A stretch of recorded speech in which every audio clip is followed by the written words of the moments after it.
a civilian president. He has been attending to his health. And then that same London hospital has been the hospital he has been attending, and then they are the ones that have all his medical record. But be that as it may, Nigerians equally have the right to tell him yes or no. That is, the protesters equally have a right as Nigerians to express their opinion of whether he shouldn't come or he should go. Just like he has his own right to attend to his own health. And just like again, Mr. Walter said, there's no vacuum in Nigeria. The presidency and the country is being run the way it's supposed to be run. Nothing has stopped. But the only thing that is wrong with those protests is the insult. Yes, you can protest peacefully. You can express your opinion peacefully. Nigerian constitution provides for that. But for somebody to look at the president at his age, to insult the person of the president is uncultural, is unethical, is not. There's no religion that taught that kind of an attitude. It's just unfortunate for the person that did that, and then I guess the person is insane, and I think that person needed to be taken to a psychiatric hospital for medical brain checkup, because I don't think a normal human being, a cultured human being, someone that has a religion, someone that has a good brought up, will look at an old man that is over 70 years, even if he is not the president, an over 70 years old man, and you openly insult such a person, not to talk of a president of a country who carry the mantle of over 200 million Nigerians, and you openly insult that person, and in a foreign land, not even in your land. Honestly, it is barbaric, it is like I said, uncultured, it is unethical, it is unreligious, and then it is very, very unfortunate for such a thing to happen. Diohanizi, like you heard, the president has chosen to sideline the people of the Southeast in his recent appointment of service chiefs, and now in the appointment of the Inspector General of Police. Well, like you rightly know, appointment is a prerogative of the president and commander-in-chief. As executive president, he has the powers by the constitution to appoint who he feels is the right person to hold whatever office anytime, any day. So since it is a prerogative of the president, and then if you ask the president, he will tell you his reasons for doing what he did. Now check the level of crime and criminality, the level of destructions of lives and property across the 6 geopolitical zones of Nigeria. You will discover that northern Nigeria today is more prone to criminal activities, criminalities, killings, destructions, and what have you. I guess in the wisdom of the president, what he's trying to do is to appoint somebody from within the north to be able to curtail mostly the challenges. If you look at it critically, and let's be fair in this discussion, I am not a spokesperson for the president or the presidency, but I can as well speak for Northern Nigeria, just like Mr. Chukwuka is speaking for the Igbos, for example. Speaking for the Igbos. So, if you look at it on the northern aspect of it, we would say that we didn't really see anything wrong with his appointment, because, like I said, it is a prerogative of the president to appoint whoever he so wish to appoint into any office at any time, and also remove or replace with any other person. And then it is within his prerogative to do that. And also in appointing people into offices, a lot of things are being put into consideration. It is not just about region or religion or tribe. It is mostly, we are having a problem. Where mostly is this problem coming from? How best do we think we can solve this problem? Possibly if you appoint somebody that is coming from the region where the lot of that problem is coming from, he will want to put in his best to make sure that that problem is solved within the period of his own appointment. I guess that was what brought about even the earlier appointment of service chiefs, the ones that were removed. We know that the issue of Boko Haram, banditry, kidnappings, and what have you is mostly concentrated, as at the time the president came in the northeast. So therefore, the chief of army staff come from northeast, the chief of air staff come from northeast, and then the national security advisor also was from the northeast. The idea there was, since the problem mostly of insecurity in Nigeria was in northeastern part, we let him appoint the people from northeast so that they can curtail that thing, because it is within their area and they know the ground very well. That was why he did that appointment. Be it as it may, they overstayed their welcome. Nigerians began to agitate for their replacement. They were replaced with another set of people. And also look at it critically again. If you check, most of the problems is being moved again from northeast coming to northwest.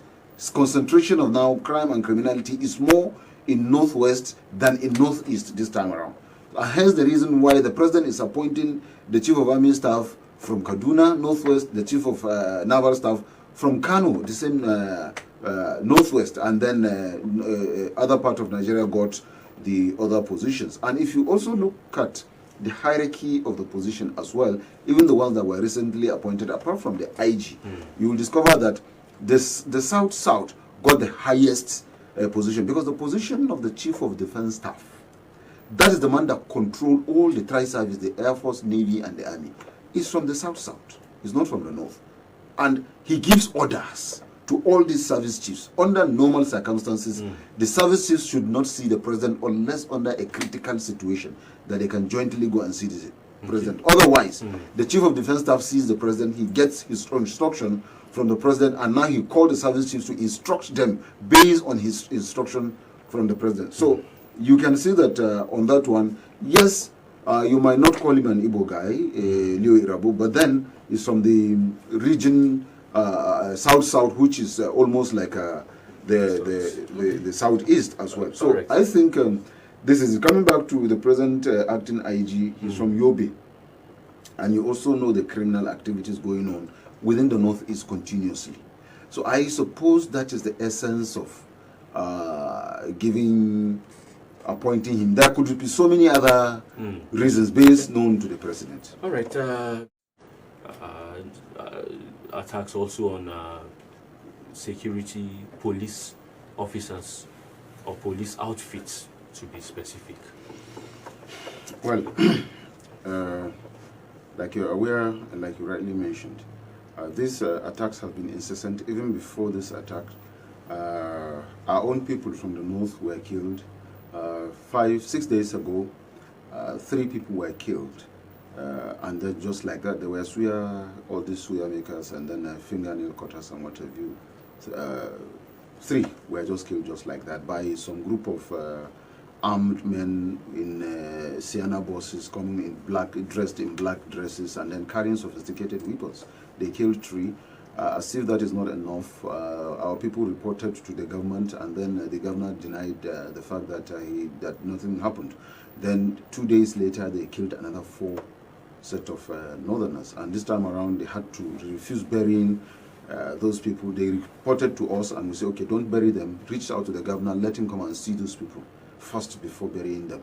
And then the governor had to send a representative, and the representative videoed it himself and agreed that those people were killed. In fact, by tomorrow, Godwin will be having an international press conference concerning all these things, the incessant killings, continuous killings of our people, and then maiming and destruction of properties. And if you listen to what the press release by the Eastern Security Network, what they said was, when they are alleged to have been part of the destructions of police stations and what have you, they said that they were in the bushes chasing herdsmen. I mean, why should you be in the bush chasing herdsmen? What has herdsmen done to any Igbo community within Igbo land, for God's sake? Nothing. But then you said it yourself that you are in the bushes chasing herdsmen. And this issue of killing of herdsmen, you just see them, they have a lot of The videos. statement said herdsmen terrorizing. Maybe there were herdsmen in the bush terrorizing the people, not just the herdsmen. Even if you call it herdsmen in the bushes terrorizing people, how can you identify who is the terrorist and who is not a terrorist? Now, who is a terrorist between the so-called herdsmen terrorizing the people and the people that are coming inside town and killing innocent ones that are busy in their business spots, suya spot and what have you? Just shoot him there and then move on, and he didn't do anything to you. Or which one is more like a terrorist now, that somebody who is coming to destroy police station, go to where army formations are, military soldiers formation, burnt it off and chase them away? Which one is more of a terrorist? So the reality is, these things have been going on, and we have been lamenting. The last time it happens, we called on, and I keep on saying, and I'm going to repeat it now, if you check the number of Igbos that are in Kaduna State alone. Only in Kaduna State. And the amount of volume of money that Igbos invested in Kaduna alone. If you take the total Hausa or Northerners that live in all the state of Southeast, you discover that the Igbos in Kaduna alone outnumbered all the Northerners that live in the Southeast. Also, the investment of Igbos in Kaduna alone outnumbered everything that any other Northerner has in the entire Southeast. It is only in the North that you find an Igbo man owning a personal house. It is his own house. It's not rent. He owns building, story building. You know, he owns shop with billions or millions of naira investment. But Doctor, we are also at a stage where Igbos likes of Mr. Walter are also asking that they have been affected. Who is doing such? There are questions raised. I agree. Because even the Igbos have been attacked. Yes, I am coming to that. In this case, I'm coming to that. Who or what is happening? I'm only trying to do a backgrounder before responding to what Mr. Walter said. You see, now, if you check, he rightly put it, an average Igbo man, underline that his word, an average Igbo man is a businessman that believes that he is to do his business under a peaceful atmosphere for his business to strive. And he said an average Igbo man, wherever he finds himself, try to invest his resources to develop the place. We are not denying that. That was why I am saying the number of Igbos in Kaduna alone outnumber the Northerners in Southeast. Also, the investment of Igbo in Kaduna alone, not to talk of Kano and other northern states, outnumbered whatever a Northerner is having in the Southeast. That was why I cited the issue of owning personal houses, owning rent, they build and give out rent, they own shops. In fact, Igbo men own farmland, personal farmland in the north. But it is impossible for any Northerner to own a personal house in the Southeast, or a building that can even house tenants, or own a farmland and things like that. But yet, we'll hear from him. No, but yet, the Northerner embrace an Igbo man as his own brother, and he protects him whenever anything is coming up to do. I cite an example. Just not too long ago, all Nigerians will remember that I led the no food supply to Southeast, South, and Southwest out of the killings of Northerners in Shasha Market in Ibadan. Why did we do that? I have said it times and again. Because we didn't want the Northerners, because our youth are beginning to become aggressive and agitated that our people are being killed regularly, so they want to respond back. And we did that to make sure that not single either Yoruba or Igbo man's life is lost or his property destroyed. And every Nigerian will attest to it. Mr. Walter here will attest to it, that all through the period of hashtag NSAS that our people were killed, to the period of Shasa Market killings that our people were killed, and to the number of Fulanis that were killed on a daily basis in the Southeast, and the videos flying, you see them going, kill the cows, slaughter the cows, you hear them speaking. I have all these videos, burn their houses. Even with that, not a single Igbo man's property was destroyed, not to talk of taking Igbo man's life. Which means we, the Northerners, are peace-loving, are all embracing, we believe in Nigeria. So if that is the case, why this incessant killing? That is number one. So if Mr. Walter said an average Igbo man, I agree with him in totality. An average Igbo man believes that unless there is peace, he cannot do his business. An average Igbo man believes that when he come outside the Igbo land, that is the eastern part of Nigeria, and come to other part of Nigeria, he prosper. He prosper, of course. And what Mr. Walter will also agree with me, that the life and property of Easterners in northern Nigeria is being protected even by the Northerners. And also Mr. Walter will agree with me that the Northerner is very friendly to an Igbo man. That was why he gives him all the opportunity. Then why are we having this attack against our people? Like Mr. Walter just condemned what has happened. He said the Igbo community in Kaduna condemn and disagree with what has happened. That is beautiful. That is good to hear. And we are happy to hear that from the northern Igbos, because that is the way we are going to call them. The northern Igbos. If you ask Mr. Walter, maybe he has been in Kaduna here maybe in the last 10 years or even more.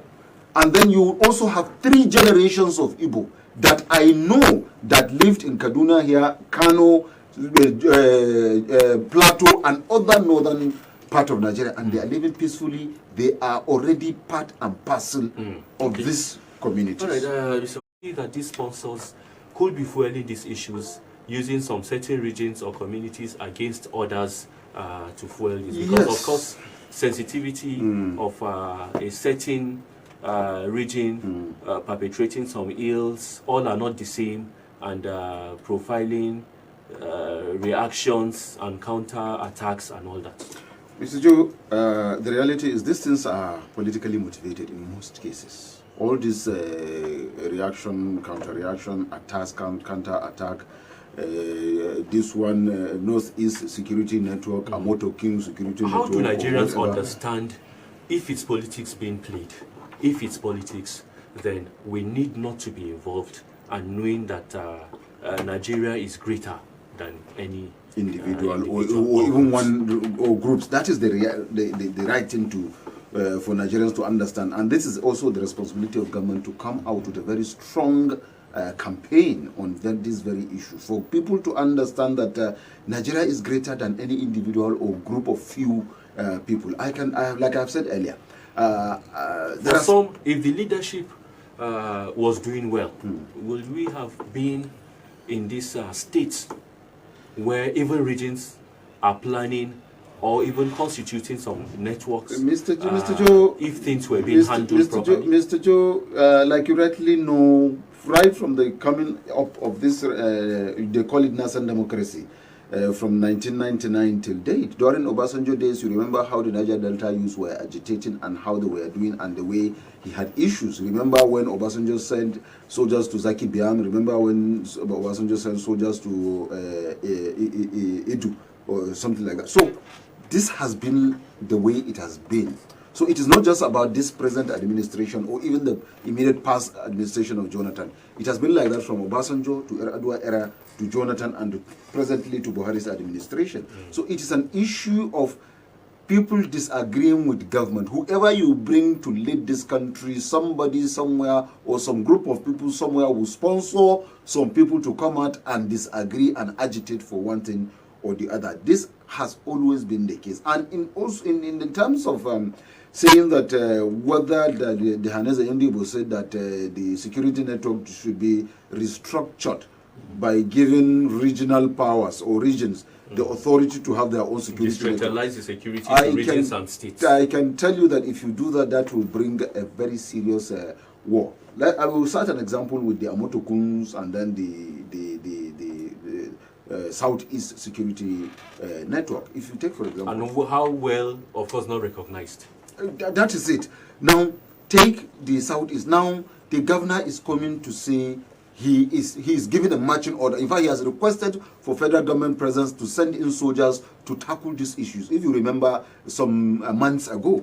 And then the federal government sent soldiers, and then soldiers did what they did. And it is insinuated in some quarters that the people that are doing this were against the governor himself of Imo State because they believe, they call him the Supreme Court governor. That is what they call him. A lot of that situation is ongoing. So because he is a Supreme Court governor, they are disagreeing with him. Speculations that he brought in military to kill his own people. He brought in military to kill his own people. But then he brought in military because there are incessant killings and destructions of lives and properties. That was why he has to ask the federal government to bring in military. Now the military came in and they are now insinuating that he brought in military to kill his own people and that he's a Supreme Court governor. So some group of people, politically motivated group of people, are sponsoring these guys in the name of Northeast security or hoodlums or whatever, and killing and destroying people. But put it together, you will not be looking at the governor, and those people that are sponsoring are faceless. So all you will be mentioning is the Igbos are killing the non-Igbos in the Southeast. But like Mr. Walter put it now, the Igbos in Kaduna, for example, are calling for peace and peaceful coexistence. If you go back to the Imo State itself, you will find some group of Igbos who are disagreeing with the continuous killing and destructions of lives and property of innocent, either northerners or even the Igbos themselves. So the issue is politically motivated. Some people somewhere, somehow are not happy with the government. Like I said, they call him a Supreme Court governor. So they are fueling a lot of youth, agitated youth already, giving them arms, ammunition, and possibly drugs with some money to perpetrate mayhem. For example, even though the Southeast Security Network is illegal, it is not constitutional, but yet they are coming out to disassociate themselves from those killings, saying that their people are somewhere, that they are not the ones. Then if they are not the ones, who are the people doing it? And like Mr. Walter said, first, even if you call yours, he cited an example in Kaduna here, you had the Kadvis, you have the Mbangas and what have you. The differences between Kadvis, Mbangas, and how Amotekun went back for the state assembly legislation and what have you, all putting all that one under arrangement, the government, the Constitution of the Federal Republic of Nigeria, security of lives and property under the Constitution of Federal Republic of Nigeria 1999 lies with the federal government. It is extended to the state government. So the state government cannot have a private security or state government personal security without the consent of the federal government. So it's only the government at the center that can do that. And also, the legislation of Amotekun by State Assembly is null and void and of no effect because it has to go through the National Assembly. That is when they can now legislate for such a thing, which it has not. So you see, well, it has. It's okay. No, it has. The National Assembly, I'm talking about, not the state assemblies. The state assemblies can do it, but when they do it, under the 1999 Constitution, anything that has to do with security is not under the responsibility of state assemblies. So it has to come back to the National Assembly and to the federal government. It is a constitutional matter, so you cannot, at a state level,